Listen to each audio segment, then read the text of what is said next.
큐티라이브 김목사입니다. 욥기 3장 1절입니다. 두 가지 점에서 긴장감이 고조됩니다. 첫째, 7일 기간이 지난 후에 새로운 장면이 기대되는 그 후에 라고 하는 도입부 때문입니다. 독자들의 관심이 극대화될 수밖에 없는데요. 1, 2장에서 욥은 사단의 시험을 통과했고 하나님의 욥에 대한 신뢰는 증명되었습니다. 하지만 7일의 긴 기간이 독자가 원하는 욥의 신속한 회복을 지연시키고 있습니다. 그래서 그 후에 어떤 일이 일어나는가에 대해서 궁금해하지 않을 수 없는 것이죠. 둘째, 욥이 입을 열어 라고 표현했는데 또 다른 호기심을 유발하고 있는 것입니다. 침묵이 흐르고 있다가 7일간 굳게 닫혔던 욥의 입이 다시 열렸을 때 무슨 말이 나올까? 놀랍게도 그 열려진 입술로부터 의인 욥에게 기대할 수 없었던 저주가 나오고 있습니다. 2절에서 24절입니다. 자기의 생일을 저주하는 문학 형식을 빌려 고통스러운 정황을 그대로 노출시키고 있습니다. 예레미야 20장 14절 이후에 나오는 유명한 생일 저주문이 있었는데요. 욥기에는 거기에서 발견할 수 없는 더 심각한 저주가 있습니다. 자신을 날에 대한 것뿐만 아니고 잉태된 밤까지도 저주하고 있죠. 하나님께서 자신을 태어나게 하신 생일의 때를 전면적으로 부정하는 발언입니다. 나아가 이러한 시간적 부정뿐만 아니고 공간 부정까지 담고 있습니다.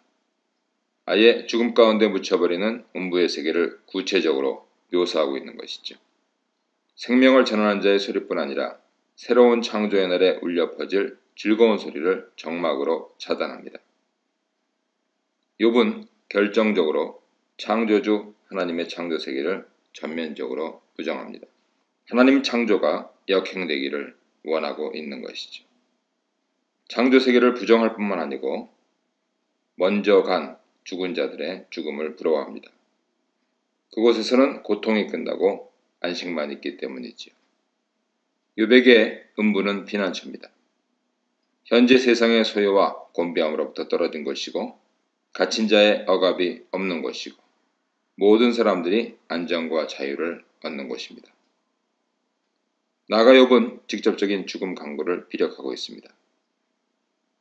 예레미야에서는 죽음에 대한 자살기도는 없었는데 욥은 극심한 탄식의 차원을 넘어서 자신의 죽음을 바라는 자살기도에까지 이르고 있습니다.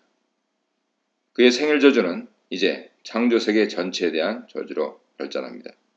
첫째, 그날이 캄캄하였더라면 하면서 하나님의 첫 번째 날 사역인 빛이 있으라 예히오르 그것을 예히호셋이라고 바꾸고 있는 것이죠.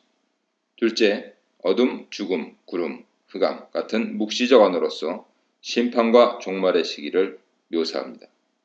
욥의 개인적 삶의 종국은 곧 세상의 우주적 종말까지 연결되어 있다는 것이죠. 셋째, 질서를 무너뜨리는 혼돈의 세력까지 동원합니다. 8절에 나를 저주하는 자들은 고대 마술세계에서 죽은 자들이었습니다. 넷째, 창조세계의 부정은 죽은 자들의 세계인 스올 또는 음부에 대한 묘사에서 절정에 달합니다. 구약성경의 세계관은 저 세상에 대해서는 관심이 없습니다. 반면에 욥기 본문은 구약성경의 이러한 전통에 역행하는 것이죠. 끝으로 25절, 26절입니다. 욥은 내가 두려워하는 그것이 자신에게 닥쳤다고 탄식합니다. 26절을 보면 욥이 두려워하는 것은 로게스, 곧 혼돈이었습니다. 모든 질서, 안녕, 평강을 보존해 주었던 울타리가 철저히 파괴된 현실이죠.